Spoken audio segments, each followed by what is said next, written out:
Hello and welcome to Bothering Strangers with Max Hearing. I'm Max Hearing, and my guest today is a DC comedian. He recently dropped his special, The Unemployed Comedian.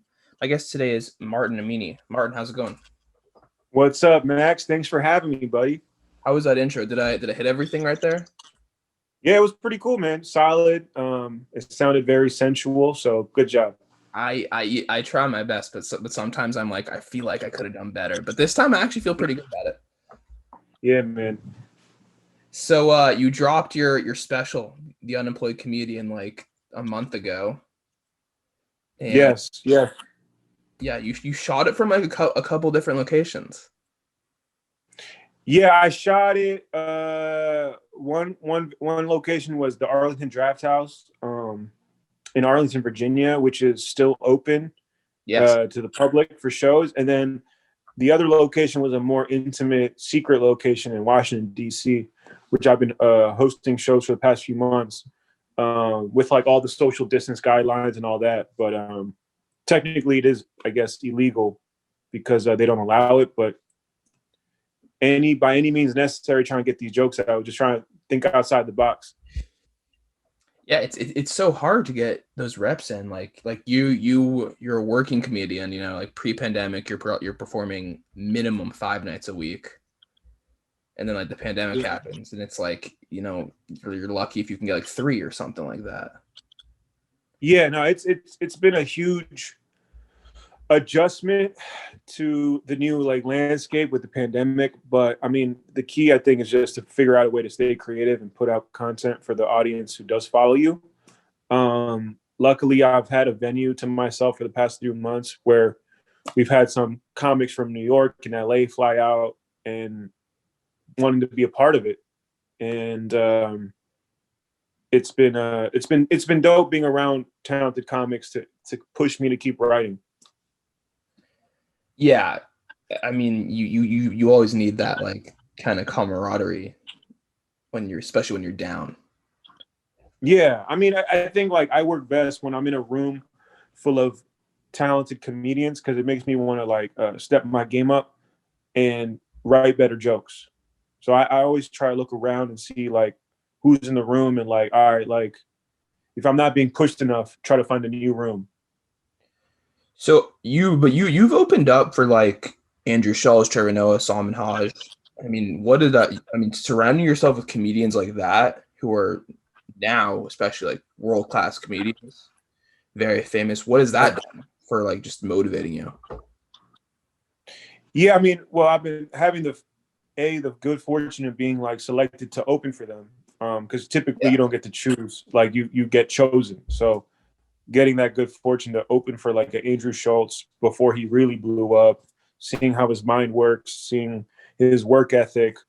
Same thing about Trevor Noah and Hassan. Like just having exposure to comics doing it at a high level uh, definitely inspires you to keep pushing, write better jokes, and keep your eye on the prize and like don't let up. And that's really what the biggest takeaways are for opening for comics like that. It's really just use that as a momentum and more insight on what it takes to be great at stand up.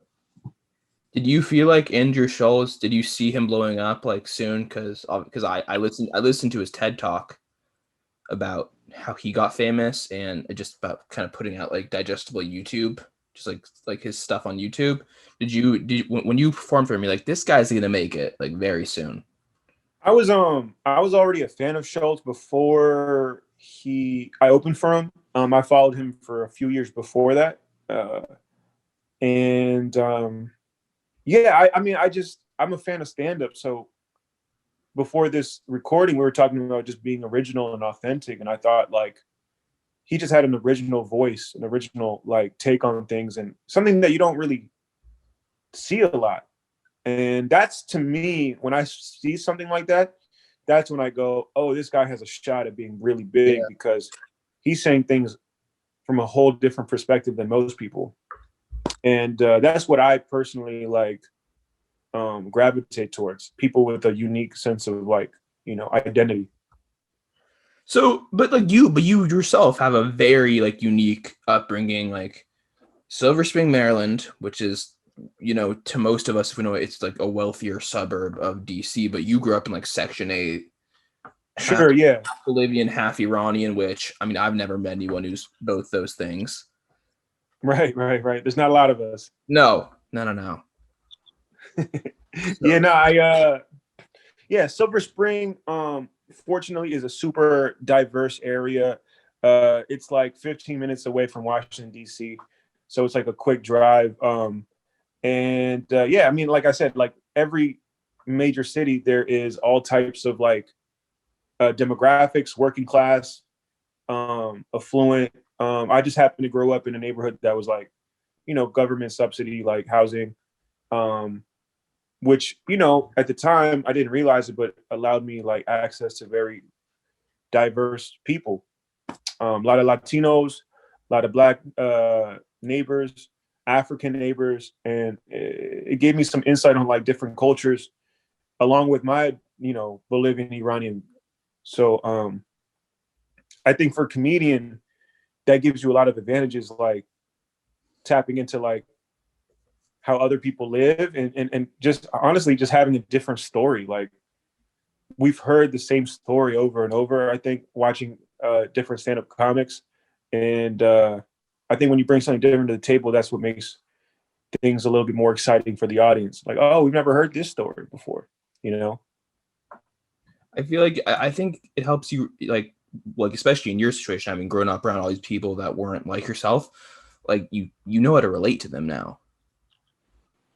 Yeah, I mean, I think you learn social skills, right? Like on the playground or playing sports, or just even like getting bullied and learning how to like talk back to like an African bully. Like it's a really interesting, like the joke sessions, a Bolivian-Iranian versus someone from Nigeria, right? It's like the roast session is going to be different than two white kids in flip-flops. You know what I mean? With, their fathers are lawyers. It's going to be. Why are you talking about my family like this, man?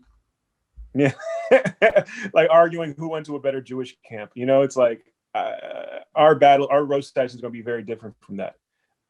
You're in touch with Jewish culture with that reference right there, bro. I mean, I had to be, man. I grew up in Silver Spring, but then went to high school in Bethesda, Maryland, which is a predominantly affluent Jewish area. And man, I'm hip to like Fish concerts, flip-flops, and I'm pretty in tune with like the Jewish mind, man. It's you guys are big on comedy too, man. The Jewish community breeds a lot of dope comedians. We were forced to be big on comedy. We had no choice. Very neurotic and annoying, but funny. So I think funny is the key.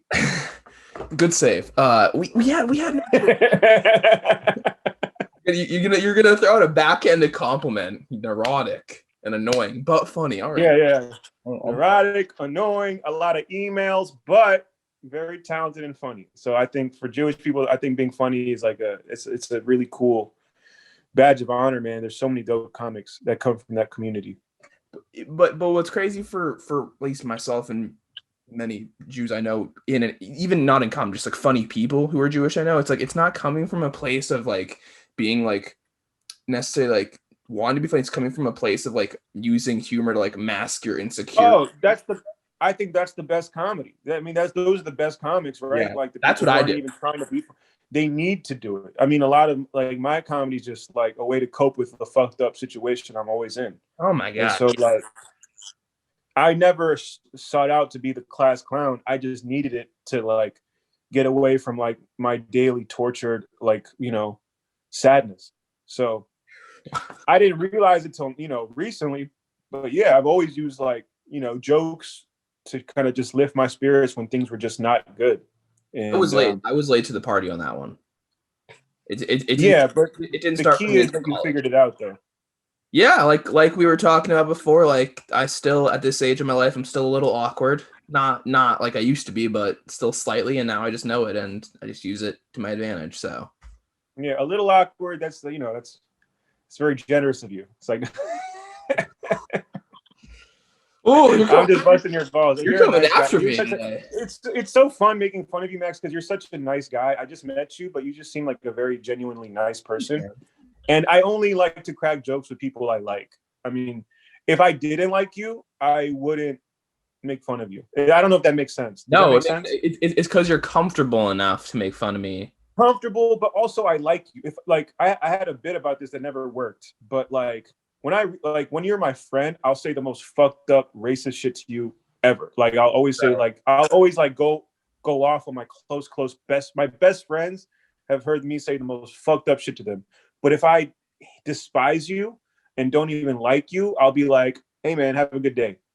And just kind of keep it real short because I don't want to engage with people I don't like. If that makes any sense. That's a classic comedian thing right there, though, too. Yeah. And so like you just have this face I want to make fun of, but I also want to be your friend. Does that make sense? And it's not the first time I've heard that. Well, I hope we can become friends. I just wanted to make that clear. Absolutely, please. When you move back to LA, we'll be roommates. Yeah, dude. You move back to LA, and yeah, I saw on Instagram today some pictures of outdoor comedy shows coming back. Yeah, I don't know I don't live in LA County, but they're in some weird kind of state with lockdown right now where I'm not quite sure, but I feel like it's quite like they may be allowed to do outdoor comedy. It's questionable. I think people are just coming out the woodworks. I think people are just tired. And I think they're just like, dude, we need to do something. And they just hate Gavin Newsom. Yeah, and the mayor, right? There's something about Garcetti, but the thing is that now at this point in the pandemic, it doesn't matter what your political affiliation is, you don't like Gavin Newsom. Right. Yeah, once you guys lost Joe Rogan, things went downhill from there. He didn't like, I don't feel like he ever liked California, Joe Rogan. Yeah, no, I know. It just started this exodus. It's just funny to see how like everyone just looks to other people for guidance. And it's like, which, during a pandemic, I think that it's fair to try to see like who's doing what and looking at some of the trendsetters. But yeah, when he left, it just felt like, oh, California is losing it.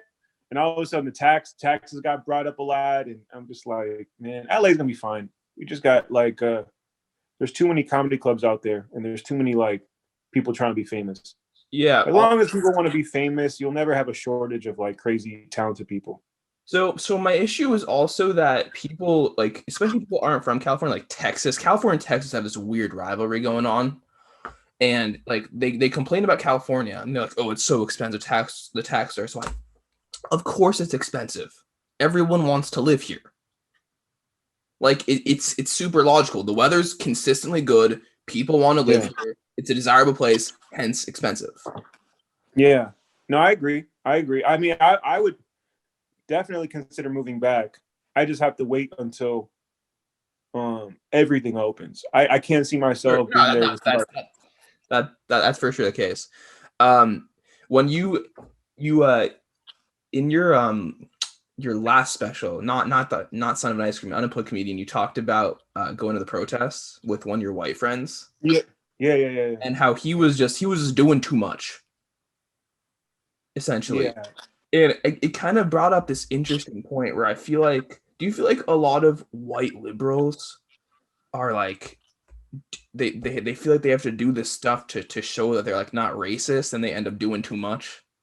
Liberal. I feel like LA liberals, they like, this is the difference between me and them. Like, I feel like I grew up Democrat because I grew up in Section 8 housing. They grew up Democrat because they wanted to make Thanksgiving dinner more interesting. That's the difference. Wow. Elaborate on that a little bit. I'm curious. You piqued my interest here. So do you see? I was Democrat out of necessity, whereas like, if I became like, it goes back to another bit. Like, I've been saving up money to become a Republican. Like, if I had a certain amount of money, conservative. But I feel like with liberals, it's hard to know where their intentions lie, because it's just like, is it virtue signaling, or is it coming from a place of like wanting to help, or you just want to feel good about yourself, which isn't. Wouldn't that come down to more like the concept of like white guilt then at that point? Yeah, but it's like, it's tough to tell someone who's winning, like, hey, stop winning. Like, you know what I mean? Like, So it's a very like, but like using liberal issues to like put to make yourself feel better. I just think it's just like the whole like posting pictures at the marches and like selfies, and it's like, all right, like, is this because you want to bring change, or is it you just want to get clout and let people know, hey, I'm one of the good ones? Yeah. Like, where is that? Where's your intentions at? Like for me, I went to the march with my childhood friend who was, who's from Cameroon, who immigrated. We met in middle school. He's my DJ. DJ Bo. And yeah, DJ Bo. And I went with him out of like having his, I wanted to have his back and make him feel as a close friend of mine, like let him know, like, yo, like shit's fucked up. I got your back.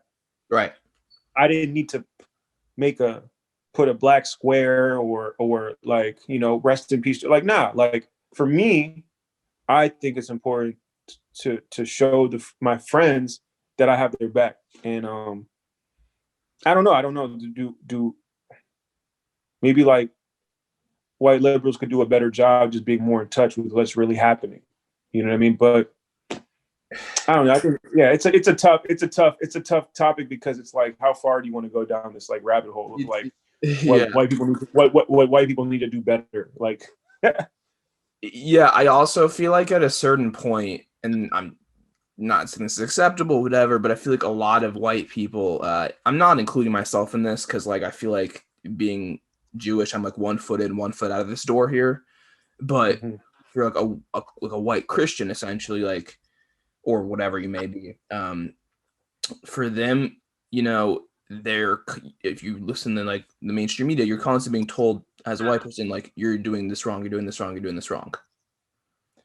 And they want to do it right, so it's like they don't know what it means to do it. They don't, we're not quite sure how you show to do it right other than on social media. Then you can show some sort of proof that like you're a quote unquote ally. Right. Yeah, and I guess it depends on what media outlets you listen to and who is influencing you and making you feel these things, right? Because Yeah. I mean, if you're really tapped into like the community, it's not really that hard to know, Well, right? Just yeah. be a good person and don't do anything fucked up. Like, you know what I mean? Like, and then, just play your role, and then there's power in numbers. So I think organically things are changing because the demographics are changing this country. I think a lot of the fallout we see today is because the numbers are shifting. And I think there's a certain group that doesn't like change. They want to keep things the same. Yeah. And I think things will organically, rid of itself on its own. Yeah. If you're white and you grow up like if someone grew up like in your situation, like Section 8, social strength, but white, as I'm sure you might have known a couple white people from, Sure. and they grew up like in a very diverse neighborhood, I don't think this would have been happening because they would have had more of a hindsight to not do certain things because they were in touch. It'd be funny if they ended up becoming. It'd be funny if they ended up becoming more racist, and it's like, well, he's had all the case study research, and there's good reasons now. So, but no, I see what you're saying. No, I agree, and I think that's really why I don't get caught up in like Republican Democrat stuff, because a lot of times when I'm not, I don't want to say forced to do shows, but like, sometimes you end up in a conservative audience with like a white audience of 50 and up who are pro-Trump. Possibly in the South. I don't like to pass judgment, because a lot of times these guys have never been exposed to someone who even looks like me or even talks like me. So it's like their first impression of what an Iranian Bolivian kid who was born and raised in America. So for them, it's like, who the fuck is this guy? You know what I mean? And I'm talking about my dad driving an ice cream truck. I'm doing telling stories about my Asian nephew. And dude, they love it. They these guys go crazy, and they're like, it really does shift their perspective on what an Iranian is, what a Bolivian is. And so to me, that's like doing my part. Yeah, I mean, and also everyone holds prejudice too. Like that's the other thing is like we sit here and I feel like a lot of times liberal people they get up on a high horse about themselves, not intentionally, but like they do, and they're No, like, I know. and Yeah, and it's annoying. and it's like, oh, I'm so much better. You hold prejudice in your heart the way everyone else does. Maybe not as much, but like I we, think more.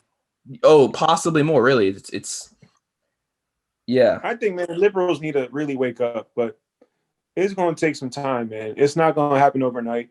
I think the new generation is definitely doing a good job of organizing and We're just getting more using social progressive. media. Yeah, social media has really become a huge influence on like just social change, really. Um, and I'm optimistic, really. I really am. There's no, I mean, why not be optimistic? It's Right. for me, it's not even about it's about something, but it's also just because like I realize every generation gets slightly more progressive, Yeah. No, and it's true. I think we're headed in the right track, and I think like I think the alternative is just not an option of just being like sad and being like. I think you have to find ways to just see the good in everything in some twisted way. yeah, it's true. It's true. That's I've tapped myself out on my politics knowledge here. Like I know nothing else. All right, cool. I'm like you. I get my news from World Star. So Yeah. yeah. Oh, that's cool. You're familiar with my stand up, man. It's nice. Oh, well, I'm familiar. I brushed up on it for this. You know, I did my research. Thanks, man. You know, you gotta. Yes. It's tough to go back and watch. I got to go back and watch it tonight or tomorrow because I'm headlining this weekend and I got to figure out what to talk about. Like Where you headlining? the Arlington Draft House in Virginia. Okay. So I got to yeah, I got a bunch of new stuff that's not really out there yet, but it's tough because I got to refine it, right? I got to go up every night and I don't really have that right now. So that's what makes it challenging, but it's also exciting because I'm one of the few comics who get to work. So I'm trying Yeah, to you are. I'm trying to stay positive too and just be like, stop complaining, bro. Like you're lucky. I'm getting paid to do comedy in a pandemic. Like I know. that's fucking that's fucking lit. One thing about being a comedian, man, it's a brutal lifestyle as far as like the ups and downs. One night you could have a great night on stage, the next night it could be like brutal. But you Humbling. can't get too down on yourself. Say the same way you can't get too high on yourself. Like I remember when I opened for Trevor Noah, like I literally did like an open mic 2 nights before for like 3 people or something like that. It was like so depressing. And then I got the call that I'm opening for Trevor, 7 shows, all sold out. And it was like I was on like the top of the mountain. So like it's like from one night to the next, you could be in front of 2,000 people, and after being in front of 3 people. And then the funny thing is, after performing for 2,000 people, you'll be back to performing for 3 people the Yeah. next week. So you can't get too like caught up in the hype or the Nah. or you can't get too down on yourself when you bomb after driving an hour to do an open mic. You see what I'm saying? Yeah, no, you can. I mean, it's super humbling too, I feel like, because the lows are low and the highs are high. Yeah, and so that's that kind of like shaped my personality of how I'm kind of just trying to stay. I just try to stay, just super chill. It's hard, but that's just the I think the best formula to just being a comedian right now.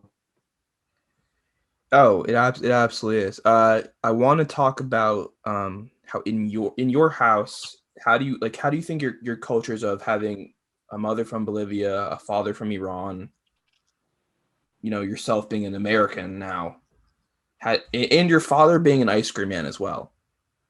How Okay. how do you think that all affected like your stand up? Because there's so much to work with there. There are two conflicting cultures. There, Yeah, no, I mean that's a good. I mean, yeah, you make a good. This is all for me. Like I've been talking about this since I started, but it wasn't until like recently that I knew how to articulate uh, the feelings accurately, so an audience can really truly like someone like from a Jewish background in Irvine, California, could really understand what a kid in Silver Spring, Section 8, you know what I mean? Like where it could resonate with you, very different stuff. right? Yeah. Yeah, and it's tricky. But I think like mom being Bolivian, dad being Iranian, I think like learning those communication skills of just being in the neighborhood with those other kids and learning that like city slang, the DC slang, uh, and just learning how to take that skill set and use it to tell stories about how my mom acts and how my father acts, but put a DC spin on it. So you're hearing like a DC kid talk about his foreign parents. Like talking about your foreign parents has been done a lot. Yeah. The Middle Eastern dad jokes, the Latin mom jokes, whatever you.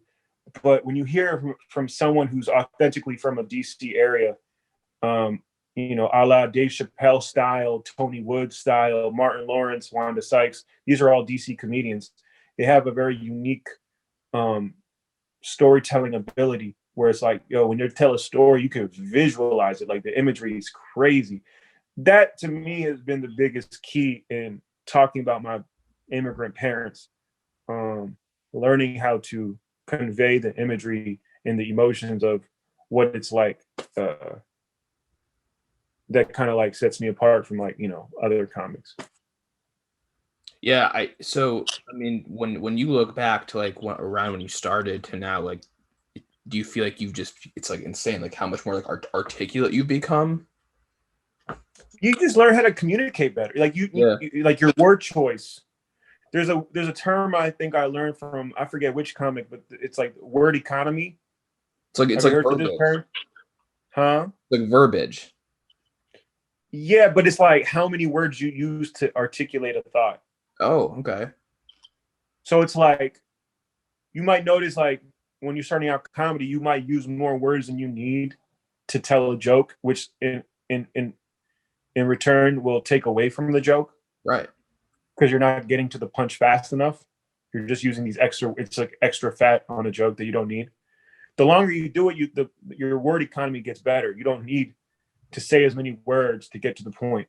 Mm-hmm. And I think that's been the biggest difference from when I started to now. Is like, oh, okay, I know how to get to the punchline faster without saying so many words. Yeah. Oh my God. Yeah. When I'm still quite bad at this, but it's like when you start, you feel like you need to put every single detail into a story, but you're not telling your friends a story. You're telling the joke. So like you don't need to like. I feel like right when you begin, like you also feel like you need to tell the whole truth. Right. When you just need to tell like a sliver of it. It's stand up. It's comedy. You're still learning. You're just still learning how to tell a joke, right? You're learning.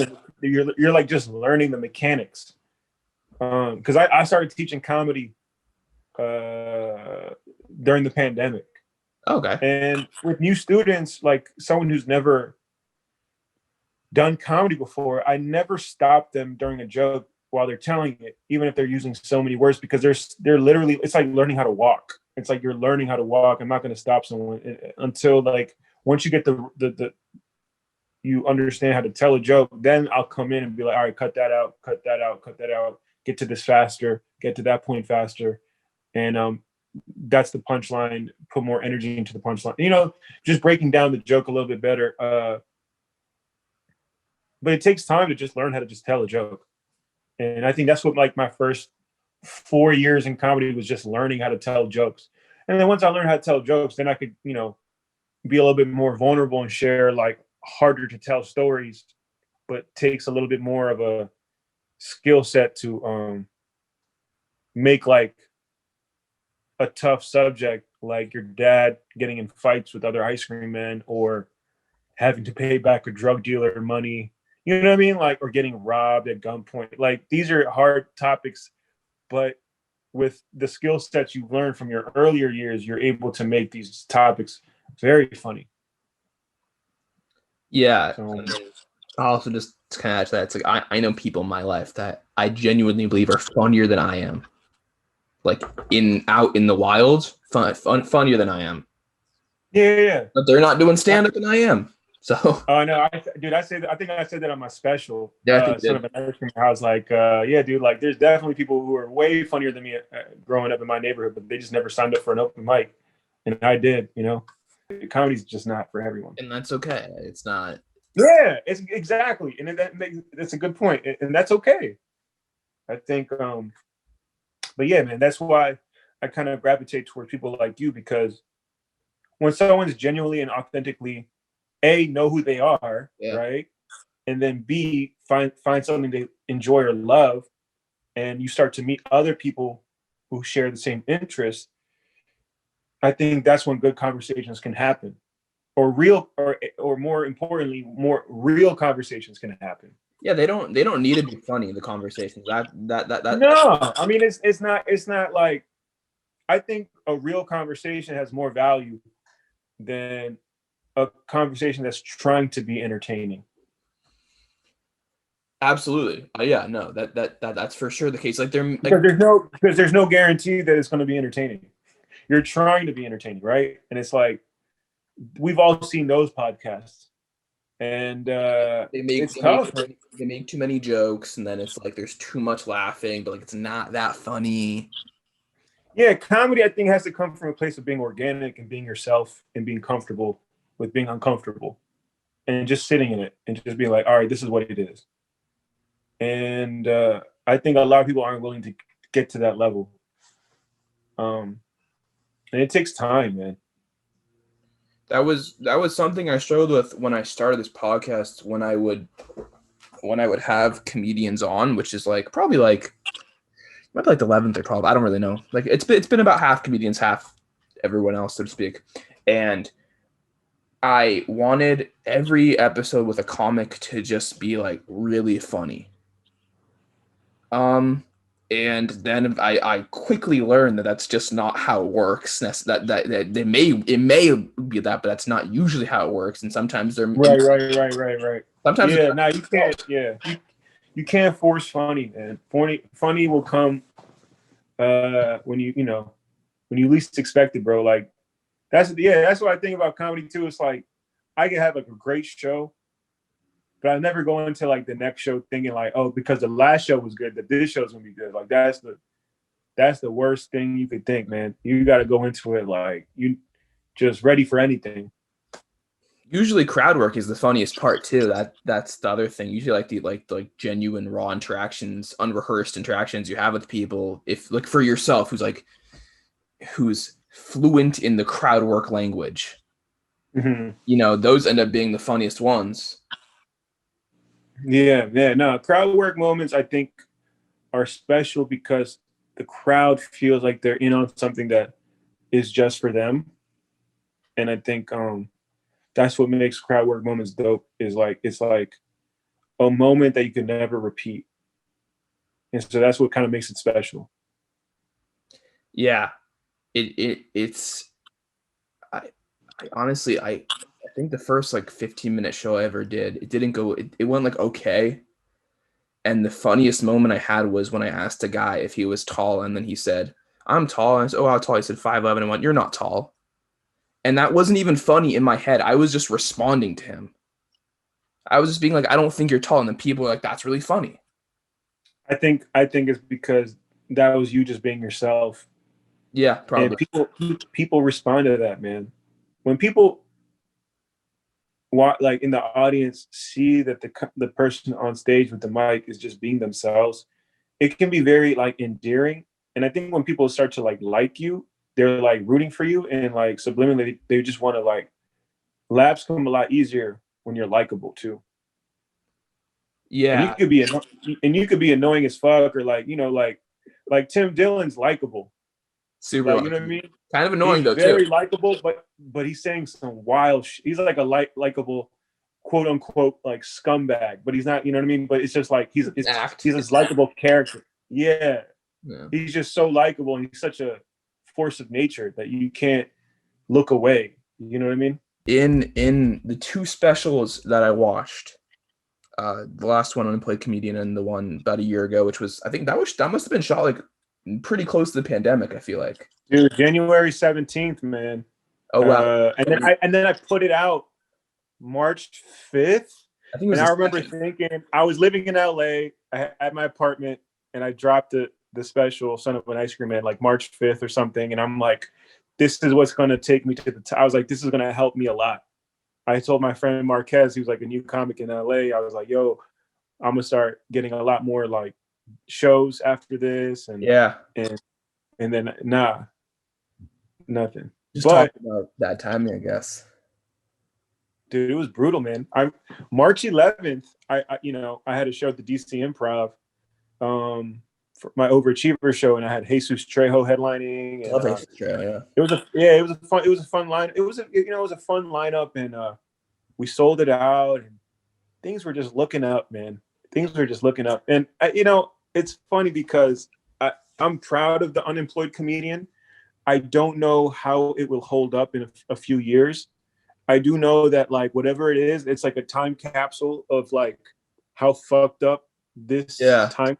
Because it wasn't about like dropping heat. It's like, bro, like A, stage time's impossible, but B, I just want to let people know like my year was crazy. Like my year started like here, and then it just ended like, yeah. Are you still Because like everyone was like, oh, this 2020 is my year. Oh, 2020, me it's too, like, all man. right, Me well, too. I was killing the first like 2 months of 2020. yeah. Are you still living in your parents' house?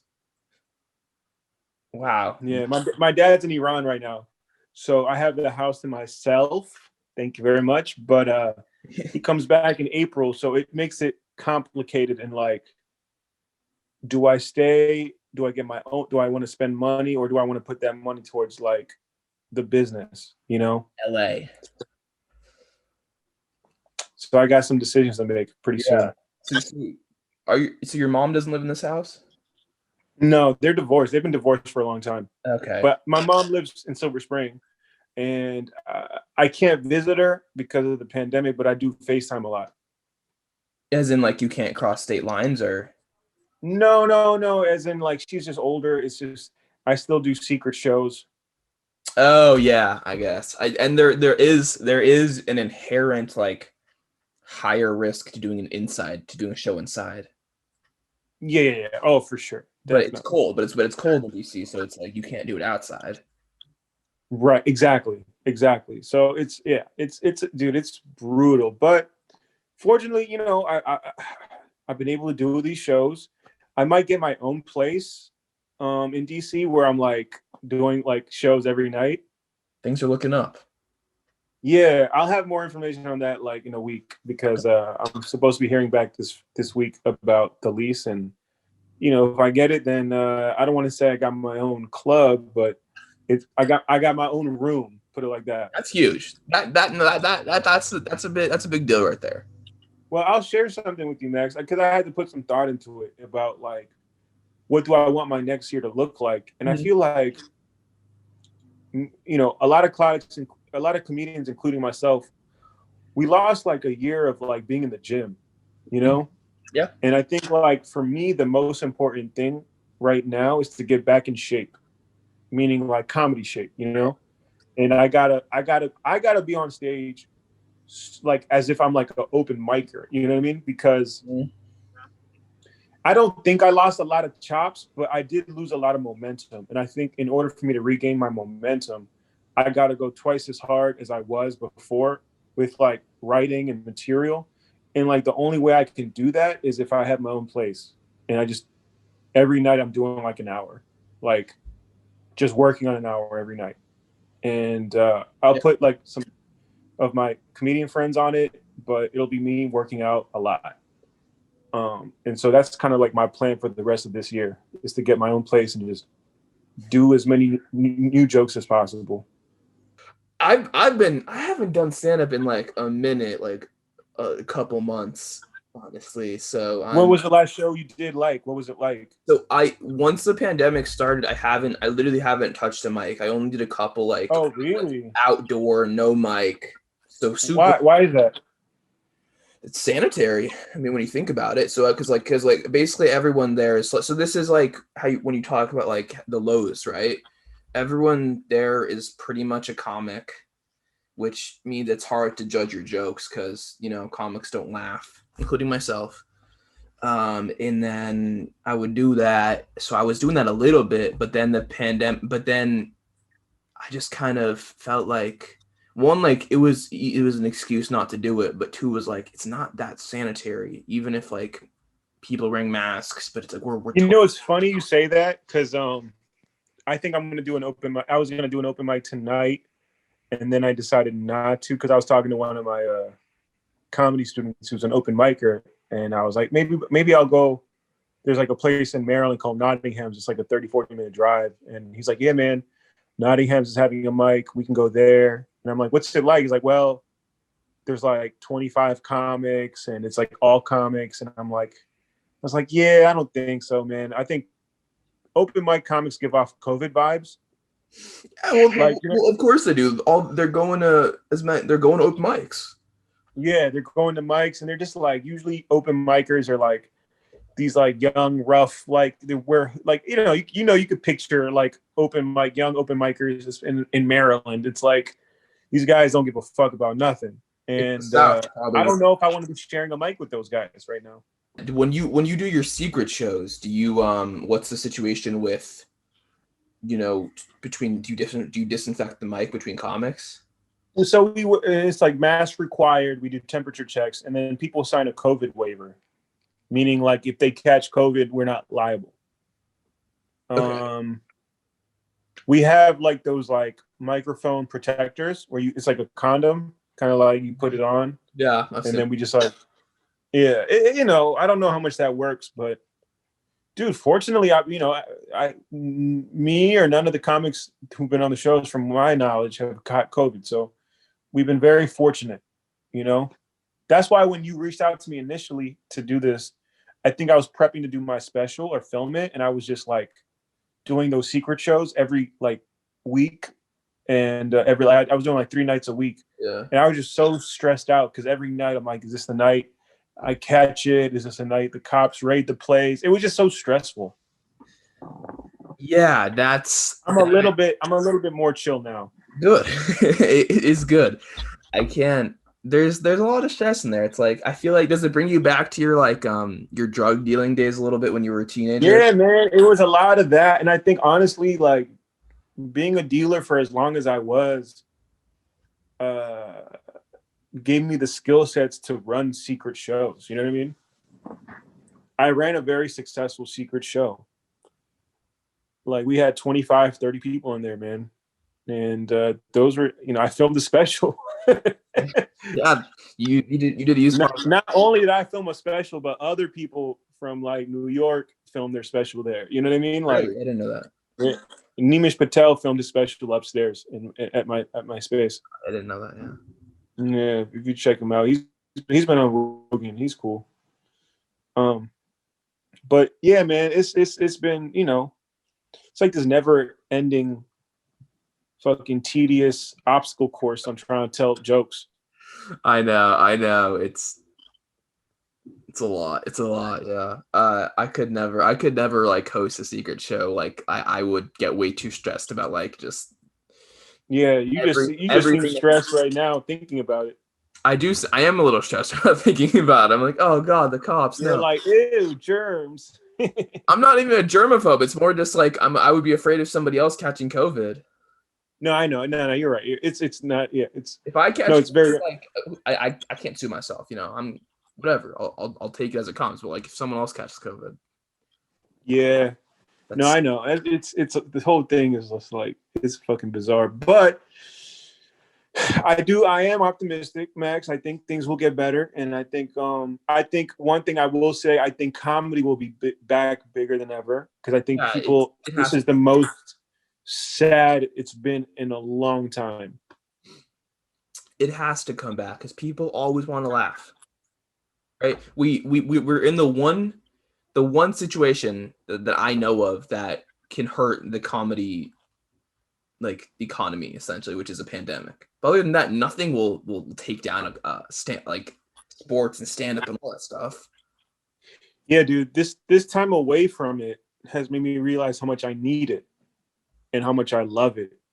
And it definitely will make me feel like I won't take it for granted. A couple of things have happened to me throughout my comedy career, which made me realize how precious it was, you know?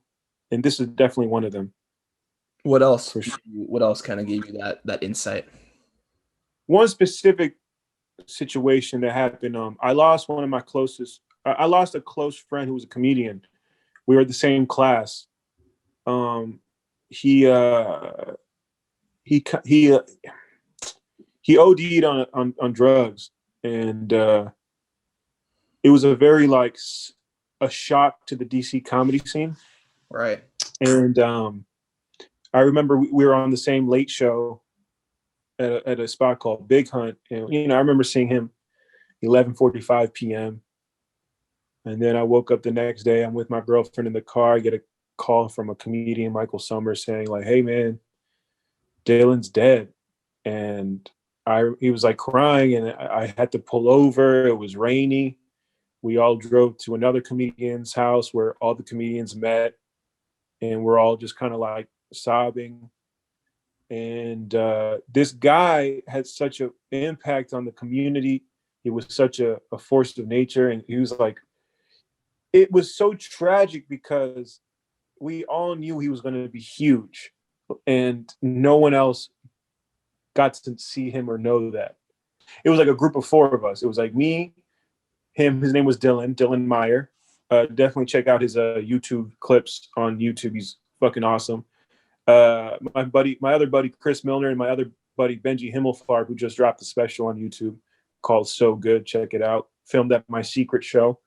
That's a Jewish guy. We were like, yeah. Himmelfarb is as Jewish as it gets. That's not the first time. That's not the. I know someone, Himmelfarb. You know Himmelfarb? Yeah, I do. Only one, but yeah, I always keep one Himmelfarb on the team. Gotta. In case I get pulled over, I have Himmelfarb take care of it. But anyway, I had this group of comics, and when Dylan passed, man, it just made me realize how precious, our time is on this earth, and like how you got to just make the most out of every situation. And like, like I saw him one night, the next morning he's gone.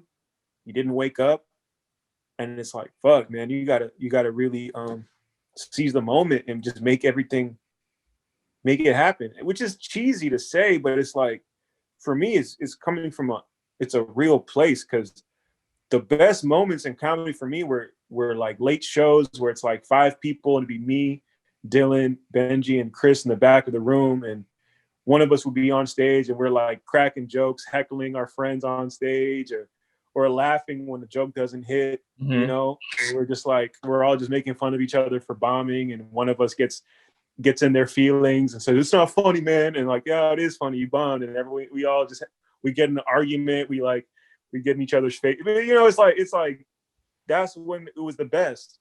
Now, it's more business. Now it's like I gotta sell tickets I gotta make sure people sign COVID waivers. Yeah. It hurts more when you see people with potential never get to reach their mark. And that shit, it affects me on a deep level, man, because, I've been around so many different comics, and we all know like only a handful of comics got the it factor. But when you see them like not reach it because of drugs or alcohol, or because of like, something like a mental disorder or whatever, or anything, any type of setback like that, that's like, fuck, man, things are so like finite, where it's like one thing can go this way or one thing can go that way, and you can never achieve, the main goal, which is, to become a working comedian. So that's why I take what I have, seriously, and try not to be, I've been doing a little bit of, weed. I've been smoking more weed than usual, but besides that, I've been pretty chill. Yeah, I was about to say, because like, I think one thing that I wasn't aware of until I started doing stand-up was smoking cigarettes. I didn't realize how often, which I'm not on that, whatever. So if you are, I'm not. I didn't realize how much of the culture of smoking cigarettes is. Yeah, I think there's a lot of people who are like sober, and they They're smoke sober, cigarettes. but it's not even. But like what I witnessed from being constantly offered. By the way, it was friendly. It's like, do you want one? Oh, no, I'm good. I'm good. But it was like people who were like, it seemed it's more of like a fitting in type of thing than anything else. It's more of like, oh, okay, I'll take one. It's not like people who are like have heavy nicotine addictions necessarily. Right. Yeah, sometimes I question people's motives for smoking cigarettes. Maybe they think that's what's, and I think that's like the key of like knowing who you are, Max, and like just being comfortable with yourself. Because I think a lot of times comics, they get into comedy because they don't know themselves. Right. They're kind of like misfits or outcasts, and they're sometimes you smoke cigarettes because you think that's what a comic does. Believe it or not, you There's know what I mean? well, it's kind of like, remember like when you were in like middle school, high school, and it was like smoking cigarettes is like the cool thing to do. It's that. Yeah, that's the energy, right? Adult It's like level, we that. just finished the mic, bro. This is comedy. Here's a cigarette. You know what I mean? Yeah, and obviously in California, because now that it's legal, like you can just smoke on the street, like weed now. So that too, which I also don't partake in. So, it's a lot of like, no, I'm good, but Nerd. So I no, I'm just know, kidding. I know. A little bit. Um, but once upon a time I really thought I was a nerd for not smoking weed. Once I was like, wow. Oh, You're like, you just had this like epiphany, like, am I a nerd? loser. Come on. Come on. But nah, man, I think that's the advantage of like knowing yourself and being comfortable in your own skin, and you don't end up doing, unfortunate things like, on a small level cigarettes, but on a high level, coke, like a fucking 8 ball of coke after 3 shows. It's like, Which all right, bro, happened, like which is super popular in this in this industry too. it really is, man. And I just never, I don't want to say I don't understand, because I do understand of like chasing the high, but it's like knowing when to leave the casino, right?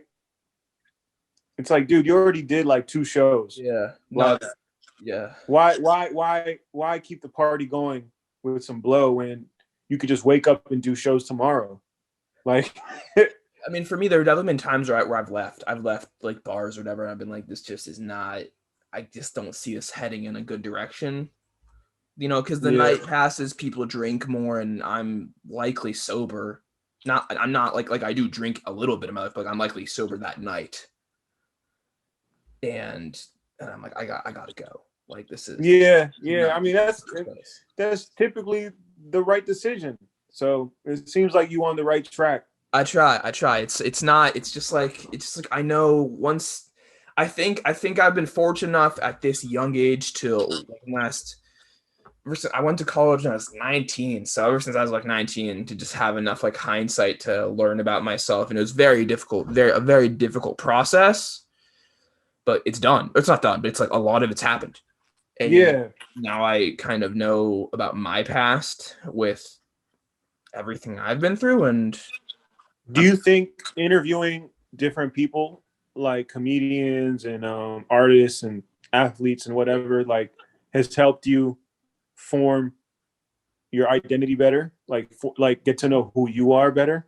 first of all, thank you for checking out my podcast before you came on.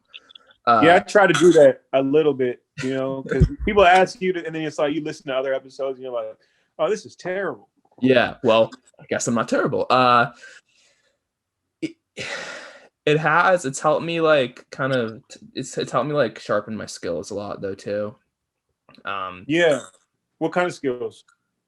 Communication skills, truthfully. There's Yeah. like there's a lot of like there's like a whole thing with like with a podcast like this, I have to ideally be proactive and be on top of it and be getting multiple guests at a time so I don't fall behind and then have to last second try to book someone, which happens more than I'd like it to, which is definitely something I'm working on.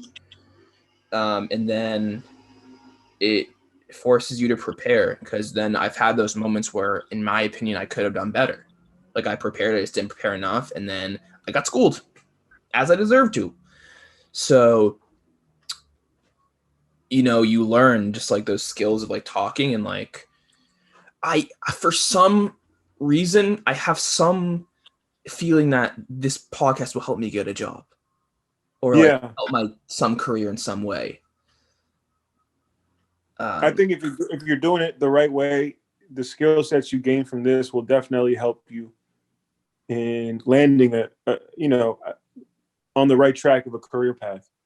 yeah. Well, I want this to be like a stream of income in the future. It's not right now, but Yeah, no, but if you keep working, man, it will. It takes time, but I think as long as you have the discipline and you're not afraid to sacrifice, time, then it'll happen for sure. yeah, it's also I think also starting a podcast in the pandemic was probably like one of my strongest decisions. Yeah, man. I mean, I think getting anything done right now is productive. I think there's a lot of people really just like trying to wait this out, and I think that's like the worst thing you could do right now. Being in DC and Maryland, uh, it's tough because I want to be in LA in the big leagues. I want to be on lineups that challenge me, but not at the cost of like, living outside of my means. And I think like LA rent is crazy. And Yeah, at the moment, it seems like I got to wait until things are back up and running. But in the meantime, I've kind of figured out a new business model. I'm putting way more stuff out on YouTube than I've ever done. I saw that. And I saw you're putting stuff out like at least like more than like a couple times a week. yeah, and I think my new business model is going to be like dropping videos, new stand-up clips, like crowd work videos or banter with me and other comics on stage as like my new like product. It's good. Because It's like Schultz. yeah, yeah, and I think like I have a distinct voice and a distinct style, and I think like eventually like things will pick up. I think like my channel has gone up a lot. Schultz helped me a lot. I think Schultz shouted me out on his podcast. I don't know if you saw that. I think I saw There's a some. YouTube clip. Yeah, I saw Yeah, some video. I think so. Yeah. and then just my specials have helped me so much. I think more comics should put stuff out on YouTube. Yeah, that's why. Because I forgot to talk about this at the beginning because it just slipped my mind. But it's like it, comics are putting their specials. It's becoming more popular for comics to just put their specials out for free on YouTube. But I feel like many are still stuck in the whole like I'm waiting for like a Netflix deal or something like that where they want to get paid, but it's like you can't not that might not be the thing right now. You might need to put your stuff out for free so people can see who you are. Well, a lot of comics don't realize you gotta learn how to build your audience. Yeah. I think like building your audience is like it's like the new wave of like that's the only way to get attention now from the industry. Yeah. And I've been fortunate that that's something that I've been working on since I've started, but it's only started to pick up steam now because my comedy's gotten better. So the better your comedy is, the easier it is to gain audience because people like good shit. I mean, you always I think that's the thing. It was like you always have to have good content and you have to network, but talent rises to the top. Dude, all the top comics, they all know each other. So it's just a matter of like time before you end up in that room once your shit's good enough. And so That's why I'm excited. as you should, man. As you should, bro. I think it's definitely a good goal to have, wanting to be good at comedy. I think like it should be on every comics list. Unfortunately, some comics like to just get into it for like the wrong reasons. Yeah, I mean that's difficult, but not all of them, luckily. Do you do you feel like cause, do you feel like doing stand up because you've been doing it for like 8 years now, 9 years? It's gonna be 9 in June. Okay, so do you feel like for me like it's made everything in my life easier? Like because then What you mean? there's stuff that I do because I have anxiety as a human being. It's an issue in my life, but I still do stuff that is difficult and causes me anxiety. But the reason it's so effortless to do, I mean, it's difficult, but it's like I do it nonetheless, is because stand up is harder. Stand up is more, it makes me more nervous. Like all like none of that stuff compares to stand-up in terms of just how difficult it is. I will say stand-up for me is probably the most fulfilling thing I've ever done in my life. But to say it makes other things easy, I can't say. I feel like it's made a lot of areas of my life much more difficult. But Wow. you know, I could be a better uncle. I could be a better son. I could be a better brother. I can be a much better friend. Um, I could be better at paying attention to like details better. Right. Uh, you know, uh, Comedy has consumed me to the point of like it's like a CPU, like a hard drive. Like so much of my hard drive is consumed by stand up, where it's only like a couple gigabytes are left for like other things. You know what I mean? Where it's just like every day I wake up and my mind is already like in a different. I operate differently than like my brain is wired differently because of comedy. The longer you do it, I feel like your brain chemistry changes. Probably. You know what I mean? And it's just like you don't things that were easy to do when you were like before comedy are not easy to do. Like checking the mail, there's certain things you just have trouble because like comedy, your just mind is in it because you're like it's like you get rewarded for like wandering and coming up with these original stupid ideas. But in order to get to that level, you got to be able to like just constantly drift. So it's taken a while, man. But like I've gotten better at being a boyfriend, being a good boyfriend. But I think like stand up has made things hard, man. If I was like an accountant or maybe a lawyer, I think any like time consuming career, I could say might have the same effects, but stand up is definitely one of them, man. It takes up so much of your time that it doesn't really leave any, uh, things to get other things done. So I think it's a sacrifice, like a give and a take. Huge sacrifice. And I mean, you talk about dating, but it's like I feel like for a comic like yourself, like a full-time comic, to date a girl that like successfully, like she probably has to, be okay with like where comedy is in your heart and where she might be like in your heart. That's a very good point. And I think like those are hard conversations that, you probably won't have until like a few years in. Because Yeah. nobody wants to know that in the beginning. Yeah, it's definitely not a conversation you're having like at first. Yeah, like listen, like I would like to love you one day, but the only person I'm gonna love from here on out is stand up comedy, and you'll never be as good as that. It's like no one wants to hear that. Wow. Yeah, it was like did you watch Lil Dicky's show on FX? Yeah, I think I've seen a few episodes. Yeah, So he talked about this on Breakfast Club, and then you saw it on his show. Like he literally like the girl he dated when he started getting big, like she broke up with him because music was taking over a much bigger part of his life, and this is not to follow her, but she wasn't okay with being like second to music. yeah, dude. I think that's where like communication comes into play, right? Like learning how to communicate and letting your significant other know, like, because it's an unorthodox lifestyle.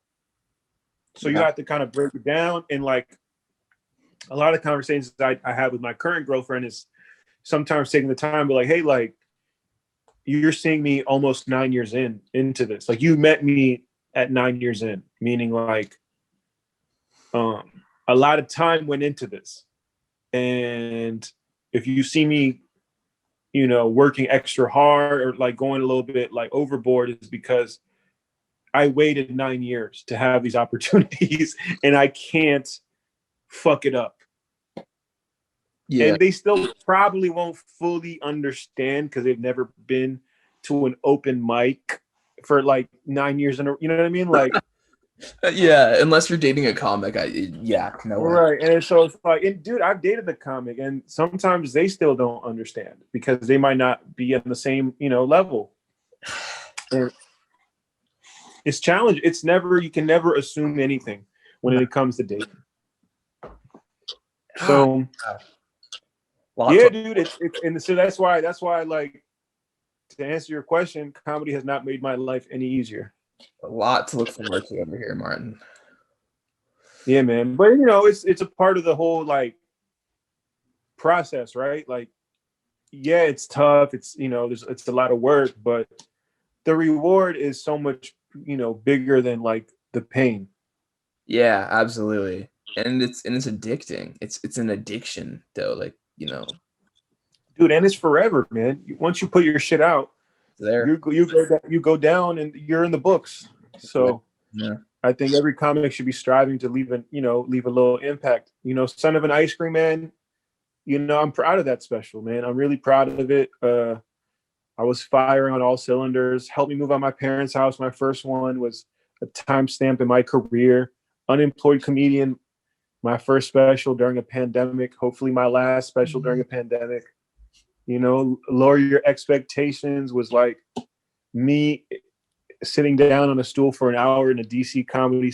And I talked about a lot of intimate things that I've never said on stage before that was brought up that night. So there's a lot of cool stuff I have out there public that's like, it took me a long time to get the courage to say, but once you say it and once it's out there and once like strangers DM you from around the world saying how their comedy's affected you and how like you build a loyal audience that's majority Latino that you would never expected to have. It's really cool. It's very fulfilling, and you want to make sure you don't let them down, so you continue to work hard. Yeah, that got deep, man. That was it's like a blessing and curse, kind of. It is. I mean, that's definitely, there's some truth to that. But as long as you focus on the The blessing. the gift, the blessings, then you're in a good place. Remember we said about comics and darkness, and there's definitely comics who like to focus on the darkness. So when you got that light in you, just try to surround yourself with people with the light. Yeah, absolutely. Well, thank you so much for coming on. Thank you for letting me bother you. Well, man, I appreciate you reaching out and checking out my stand-up comedy. It's always cool to meet someone who's getting into comedy and who's still very excited about it. Yeah, I still am. Where can we find you, your stuff, all that? You can find me on social media at Martin Amini on Instagram, Twitter, TikTok, the Martin Amini, and just YouTube. YouTube is my main source of content. Check out my comedy specials on YouTube, Martin Amini. Yeah, all of them. Unemployed Comedian, Son of an Ice Cream Man. Yeah, help me move out of my parents' house. Parents' house. Which is very relevant right now. For me too. For both. If you haven't seen it, Lower Your Expectations is a good one that I put out in December.